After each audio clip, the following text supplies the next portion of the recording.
बच्चों, आज के अध्याय को शुरू करने से पहले कुछ क्रियाकलाप पर गौर कर लेते हैं। जैसे आप एक स्थान से दूसरे स्थान जाते हैं, उस स्थान तक पहुंचने में आपको किस चीज़ की ज़रूरत पड़ती है। या टू व्हीलर हम चलाते हैं, या कार चलाते हैं, या ट्रक, जो भी व्हीकल्स की बात करें तो वो व्हीकल्स कैसे चलते हैं। आप सभी जानते हैं कि इन सब गाड़ियों को चलाने के लिए पेट्रोल या डीजल की ज़रूरत पड़ती है, कोई ना कोई ईंधन की ज़रूरत रहती है। अगर जब कभी ईंधन ख़त्म हो जाता है या पेट्रोल या डीजल ख़त्म हो जाता है, वो गाड़ी वहीं पर रुक जाती है। ऐसे ही हमारे शरीर में कुछ क्रियाएं जो होती रहती हैं, इन सब को भी ईंधन की ज़रूरत रहती है, ऊर्जा की ज़रूरत रहती है। अगर हम गाड़ियों की बात करते हैं तो वो जो पेट्रोल डीजल है वो उनका फ्यूल, वो उसका ऊर्जा का स्रोत है। जब आप डालते हैं तब वो चलते हैं। और यदि आपसे सवाल करूं कि हमारे शरीर में ईंधन का स्रोत क्या है, तो आपके पास, सभी के पास आंसर होगा भोज्य पदार्थ। तो जो हम भोजन लेते हैं उसी से हमें ऊर्जा मिलती है। सही कह रहे हैं।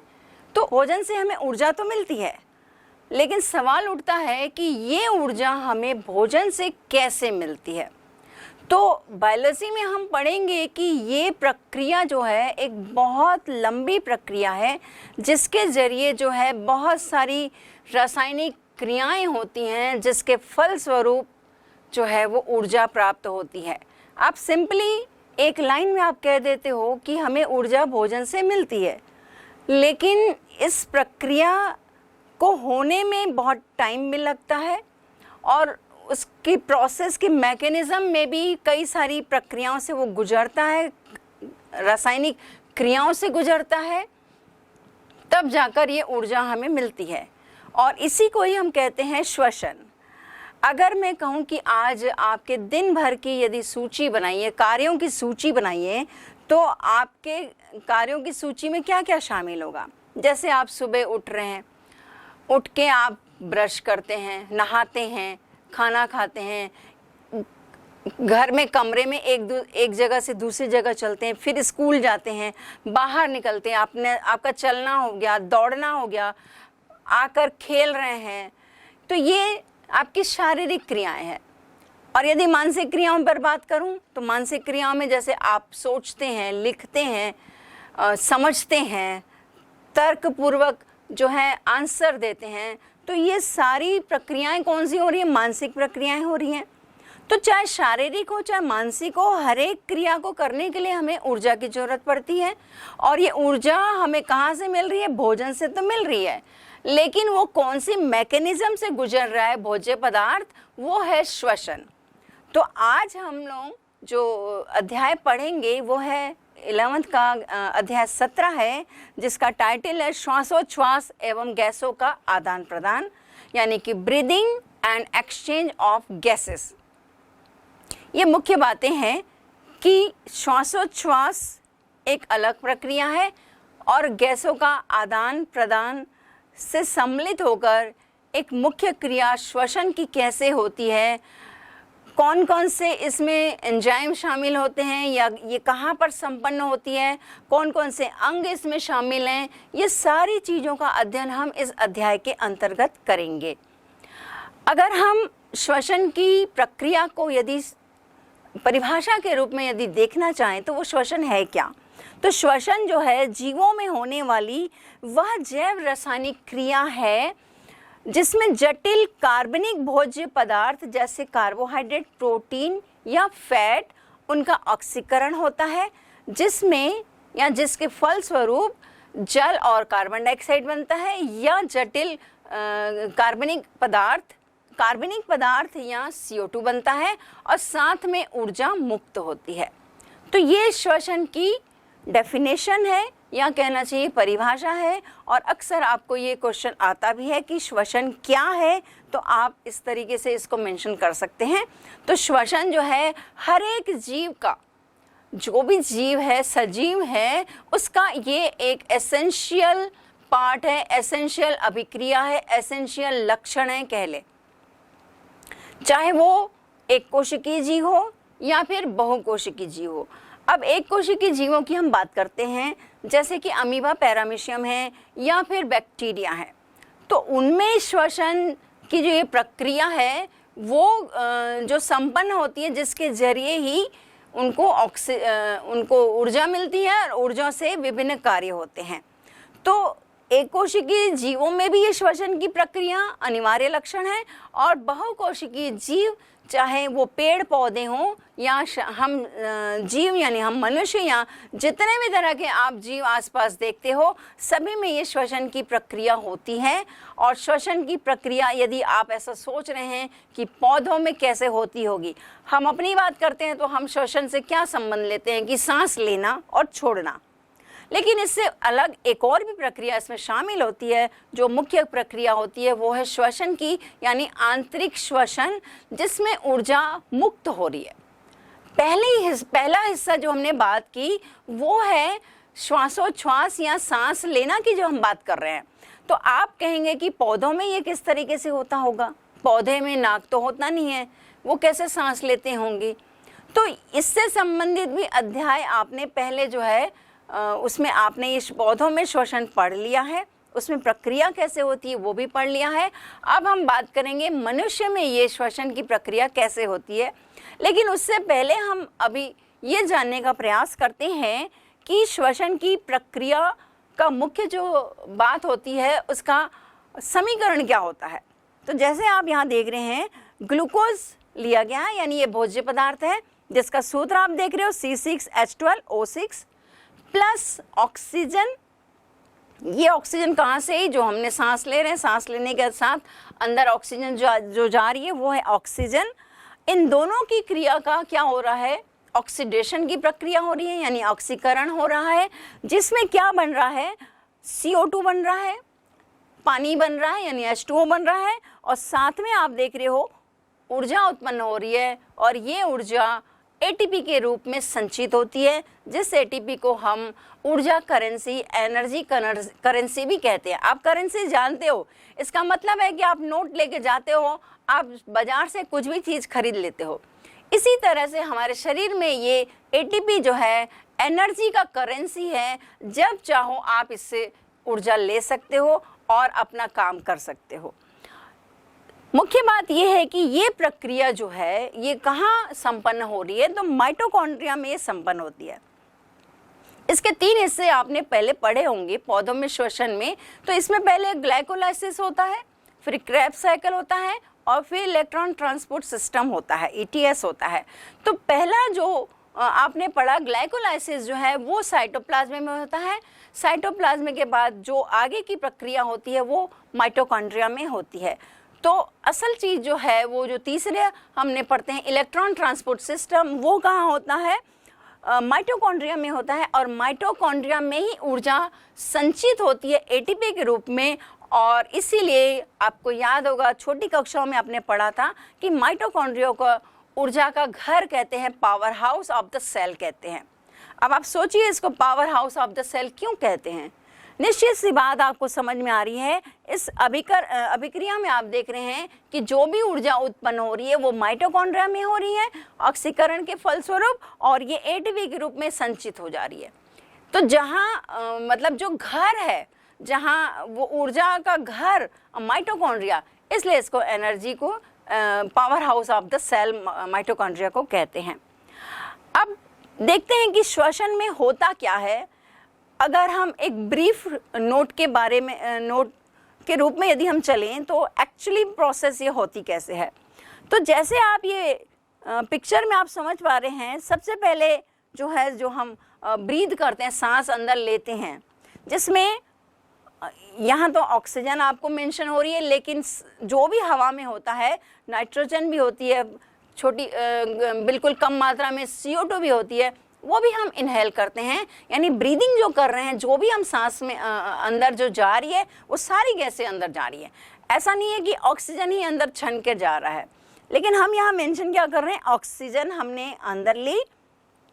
फिर आप देख रहे हो लंग्स में आगे हम पूरी प्रोसेस को पढ़ेंगे कि कैसे एल्वियोलाई के द्वारा गैसीय आदान प्रदान होता है। फिर लंग्स के द्वारा आप देख रहे हो ये सर्कुलेशन, मतलब ब्लड के थ्रू ऑक्सीजन जो है वो कहाँ जा रही है, आप देख रहे हो नेक्स्ट पार्ट उसका टिश्यू या सेल्स हैं, यानी ऊतकों में या कोशिकाओं में ऑक्सीजन जा रही है, वहाँ पर ये विस्तृत होकर कोशिकाओं में पहुँच जाती है। कोशिकाओं में अब ये प्रक्रिया हो रही है जो हमने अभी ये समीकरण की बात की।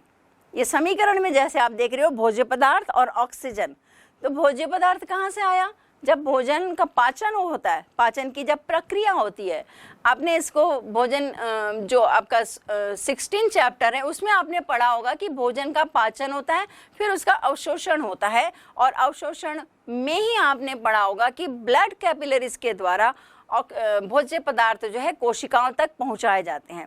तो ये वही भोज्य पदार्थ है जो कोशिका में ब्लड के थ्रू आया। अब ब्लड के थ्रू ऑक्सीजन भी आई, तो टिश्यू या सेल्स में दोनों चीज़ें मिल गई, जिसके द्वारा अब वो ऑक्सीडेशन की प्रक्रिया हो रही है। अब जिसमें क्या बन रहा है, CO2 बन रहा है, H2O बन रहा है और ऊर्जा मुक्त हो रही है।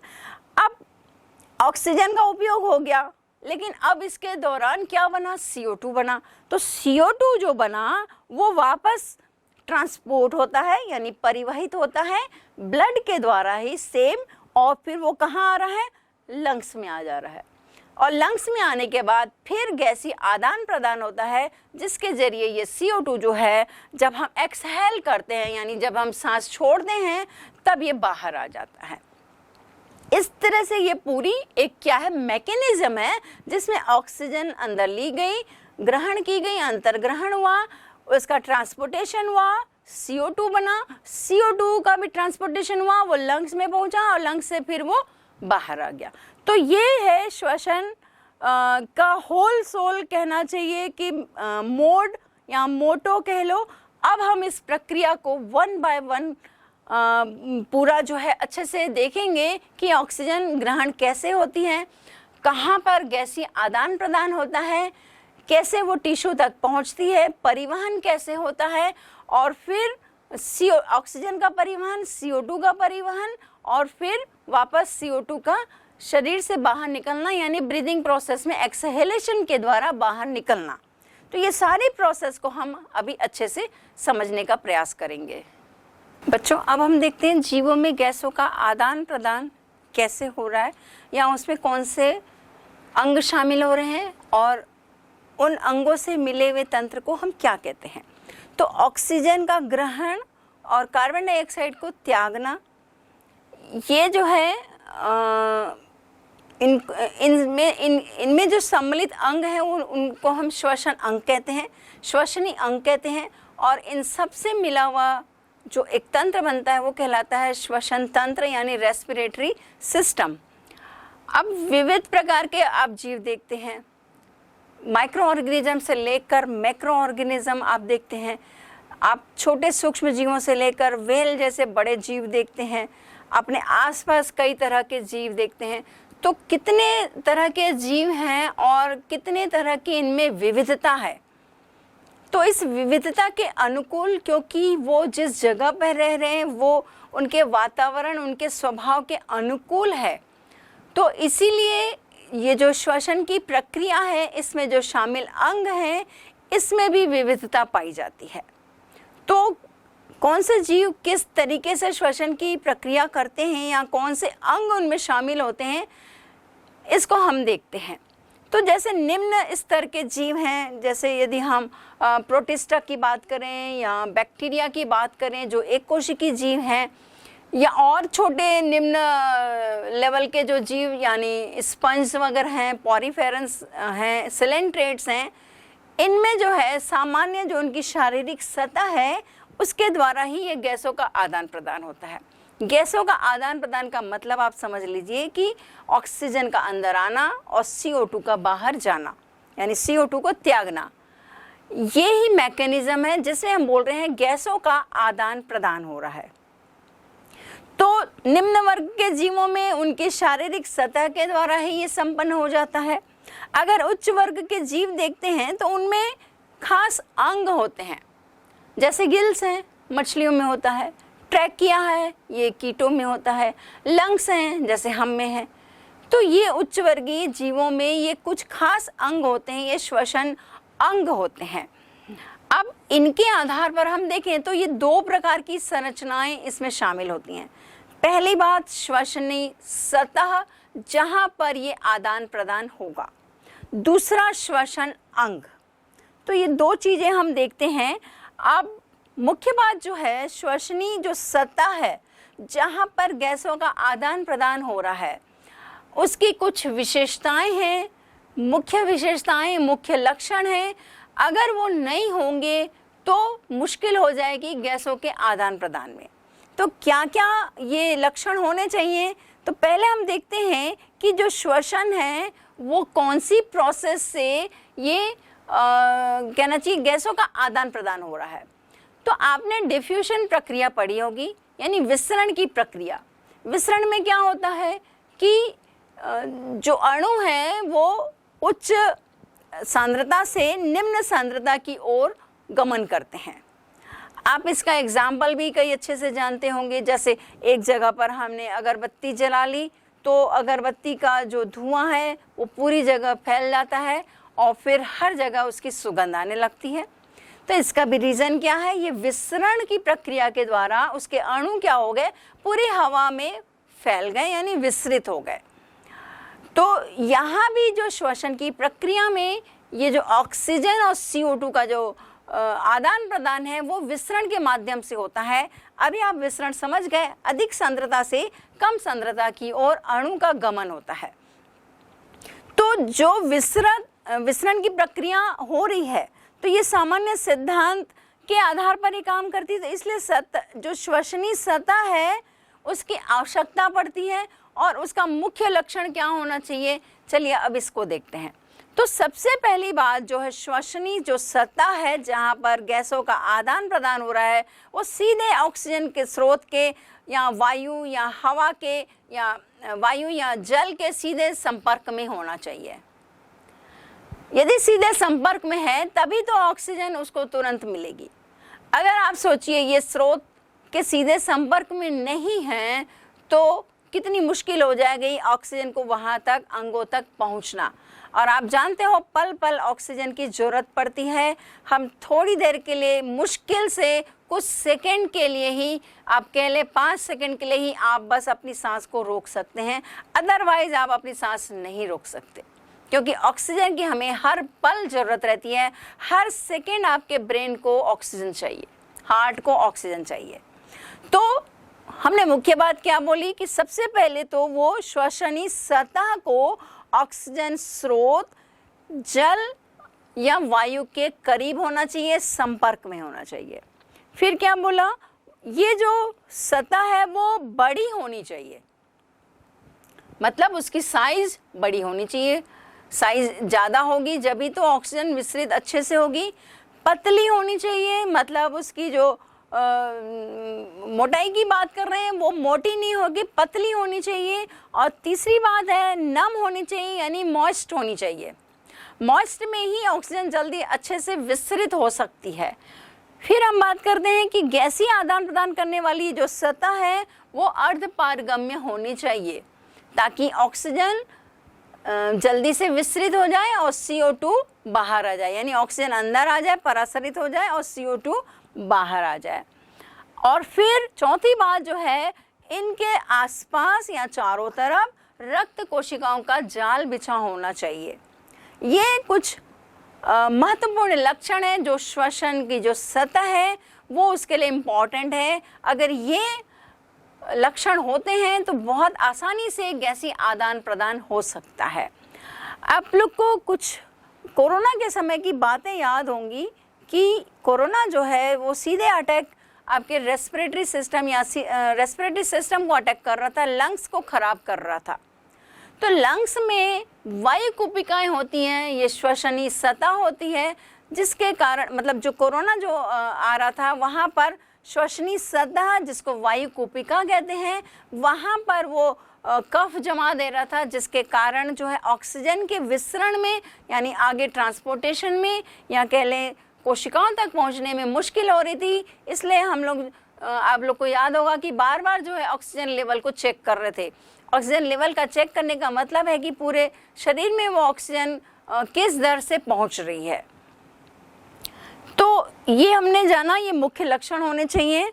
अब हम देखते हैं कि विभिन्न जंतुओं में, हमने जैसे अभी बात की कि विविध तरह के जंतु होते हैं, उनमें जो है ये श्वसन अंग कौन से होते हैं और ये श्वसन की विधि कौन कौन सी होती है। तो कुछ जंतुओं की हम बात कर लेते हैं, जैसे एक कोशिकीय जीवाणु या प्रोटिस्ट है, यानी प्रोटोजोअन्स हैं, एनिमल्स हैं, यानी कि यूनिसेलुलर ऑर्गेनिज्म है। आप सभी ये जानते हैं, एक कोशिका से इनका शरीर बना होता है। तो यदि हम इनमें श्वसन अंगों की बात करें, ये आप जो टेबल में आप देख पा रहे हैं, प्लाज्मा झिल्ली जो है उनका श्वसन अंग है। और यदि विधि की बात करते हैं तो उसी सामान्य शारीरिक सतह के द्वारा विसरण के माध्यम से ये आदान प्रदान होता है। फिर नेक्स्ट हम देखें पोरिफेरन या सिलेंट्रेट्स, स्पंज, ऐसे तरह के जो जीव हैं, ये भी लोअर ऑर्गेनिज्म है, आप जानते हो। तो कोशिका की बाह्य सतह उनका अंग होता है और ये भी विसरण के माध्यम से इनमें गैसों का आदान प्रदान होता है। फिर आगे हम देखते हैं हेलमिन्थेस हैं। हेलमिन्थेस भी जो है सामान्य सतह के द्वारा ही इनमें होता है। उनकी जो सतह, जो त्वचा है, उसके द्वारा वो उनका अंग है। तो विधि क्या होगी? त्वचीय श्वसन, यानी त्वचा के द्वारा उनमें श्वसन की प्रक्रिया हो रही है, गैसों का आदान प्रदान हो रहा है। अब कीट की बात करते हैं तो कीट में श्वासनाल होता है, यानी ट्रैकिया होता है। ये भी एक तरह का श्वसनीय अंग है जो इनमें ये पाया जाता है। तो श्वासनाल होने के कारण इनका विधि जो हो जाएगा श्वास नलिकीय हो जाएगा, ट्रैकियल सिस्टम के द्वारा इनमें आदान प्रदान होता है। फिर हम मछली की बात करें, आप ये बचपन से पढ़ते आ रहे हैं कि मछली में गिल्स होते हैं या गलफड़े होते हैं। तो उनका श्वसन अंग क्या हो गया? गिल्स हो गए या गलफड़े हो गए। और मैकेनिज्म क्या कहलाएगा?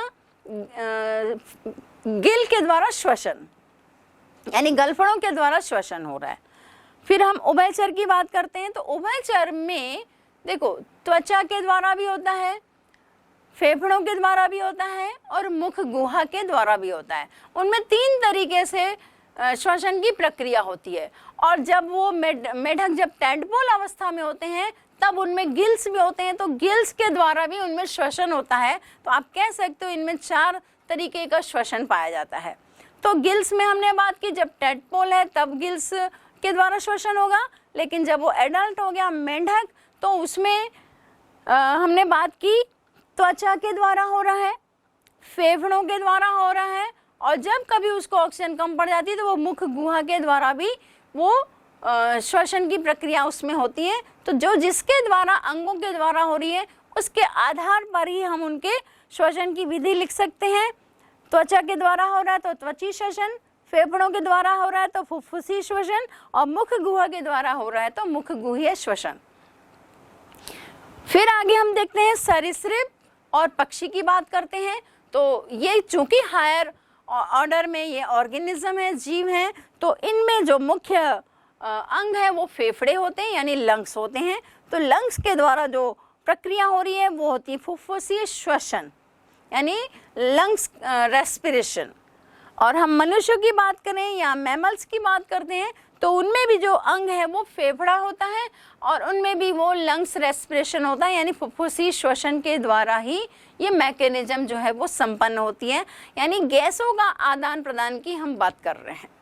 तो हमने ये कुछ जीवों की बात की जिसमें कौन से अंग उनके श्वसन के हैं और किस तरीके से ये श्वसन की प्रक्रिया उनमें होती है। ये बहुत इम्पॉर्टेंट है पार्ट, क्योंकि कभी कभी आपको 1 नंबर के क्वेश्चन इस तरीके से पूछ देता है कि हेलमिन्थेस में किस तरीके से होगा, मेंढक में किस तरीके से होगा, या सांप में किस तरीके से होगा श्वसन, या मछलियों में कैसे होता है। अभी हम इसके बारे में और आगे अच्छे से पढ़ेंगे कि जानेंगे कि ये सामान्य सतह से कैसे होता है, या अमीबा पैरामीशियम में किस तरीके से श्वसन होता है।